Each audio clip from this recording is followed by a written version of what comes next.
Okay akak ni Hani nak update you all tengok ni.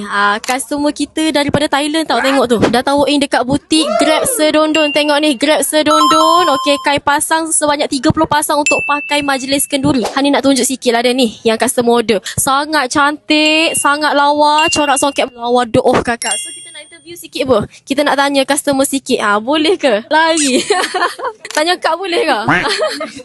Kak, kita nak tanya sikit. Akak daripada Thailand kan? Ya. Macam mana akak boleh kenal butik ni? Dari TikTok. Dari TikTok. So nak tahu sikit lah. Puas hati ke tak ni Mayu dekat butik sendiri? Buah hati lah boleh pilih, boleh tengok kan. Kain dia pun comel kan? Okey kan. Ni kawan-kawan ke family? Ya family lah. Family belakang. Mayu buat ni dekat butik. Kak kan kak puas hati ke tak ni? Buah hati dah mudah pilih dah. Pilih pandang dia selalu dah. Ambil 30% ni. Wow. Awak backwah ke? Awak betul.